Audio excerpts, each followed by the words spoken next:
Shalom warga kerajaan sorga, Kingdom Daily Devotion di pagi yang indah ini diambil dari 2 Timotius 4 ayat 16-17, berjudul ketika kita ditinggalkan. Pada waktu pembelaanku yang pertama, tidak seorang pun yang membantu aku.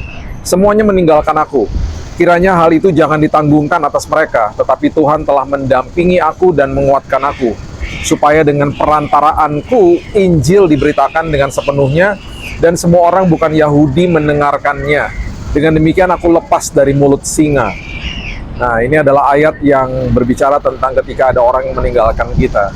Ketika seseorang meninggalkan kita, entah itu teman kita, anggota keluarga, atau bahkan pasangan kita biasanya merasa kehilangan, merasa tertolak, kebingungan. Bahkan mungkin juga terjadi kedukaan ketika ada yang meninggal. Penolakan, pengabaian, patah hati merupakan hal-hal yang tidak asing dalam berbagai kisah di Alkitab. Bahkan Paulus, salah satu rasul yang menulis lebih dari setengah kitab-kitab di Perjanjian Baru, menghadapi hal-hal ini saat dia ditinggalkan bahkan ditolak. Di saat-saat tergelapnya, ia menulis bukan tentang penghiburan dari teman-teman, tetapi tentang ketidakhadiran mereka. Namun ia tidak berhenti di situ. Ia segera beralih ke realitas yang lebih dalam dengan menulis di ayat bacaan yang barusan kita baca, tetapi Tuhan telah mendampingi aku. Ketika seseorang meninggalkan kita, rasanya jiwa ini sepertinya tercabik-cabik. Pertanyaan kemudian muncul, apakah saya tidak cukup baik? Apakah itu salah saya? Apakah saya akan sembuh dari luka hati ini? Firman Tuhan mengingatkan kita bahwa ketika ada orang yang meninggalkan kita, Tuhan tetap ada. Kehadirannya tidak goyah, dan kasihnya tidak pernah surut. Dia adalah sahabat yang lebih dekat daripada saudara. Amsal 18 ayat 24. Pengalaman yang ia tulis di ayat bacaan hari ini, Paulus menyatakan bahwa ia tidak sakit hati. Ia berkata kiranya hal itu jangan ditanggungkan atas mereka. Paulus mengampuni mereka justru.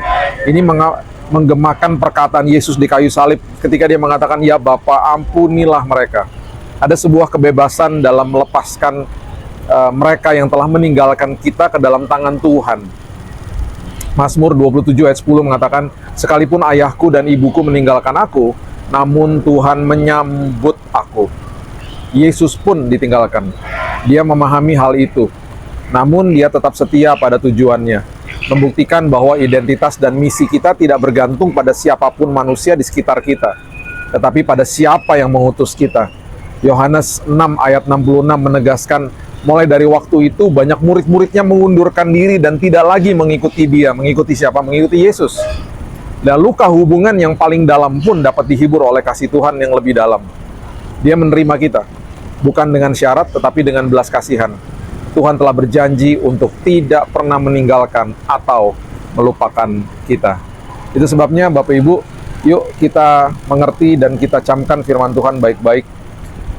Semua kita pasti pernah mengalami perasaan seperti itu, bahkan kedukaan. Kita merasa hidup tidak adil, kita merasa orang lain tidak adil atas hidup kita. Tapi biarlah hari ini kita lepaskan pengampunan, karena itulah dunia. Dunia itu penuh dengan kegelapan. Kita tidak bisa mengontrol apa yang dilakukan oleh orang lain, tetapi kita bisa mengontrol apa yang terjadi di dalam kita. Itu sebabnya hari ini kita percaya bahwa Tuhan tidak pernah meninggalkan kita. Tuhan selalu ada bersama dengan kita. Mari kita berdoa. Bapa yang baik, terima kasih buat hari yang indah.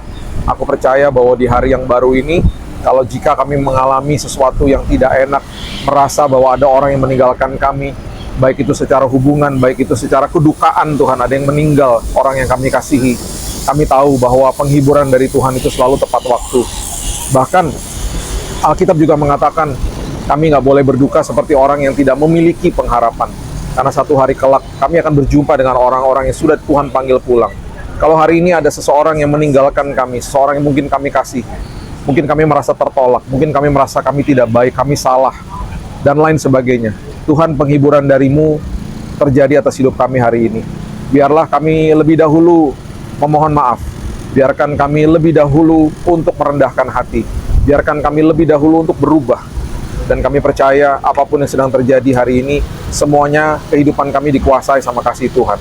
Kasih mengalahkan segala-galanya. Bahkan kasih mengalahkan kepatahan hati. Kasih mengalahkan kecemasan. Kasih mengalahkan ketakutan. Kasih mengalahkan ketika hati kami sepertinya tertolak. Karena kami tahu bahwa kasih Tuhan itu tanpa kondisi. Itu sebabnya hari ini landasi hidup kami Tuhan dengan kasih-Mu yang ajaib. Dan kami percaya kami akan mulai hari yang baru dengan firman Tuhan, dengan kasih Tuhan yang senantiasa membuat hidup kami teguh dan juga puas. Terima kasih Bapa yang baik. Kami buka hari yang baru di dalam nama Tuhan Yesus kami berdoa. Kita sama-sama katakan amin. Have a blessed day dan Tuhan Yesus memberkati.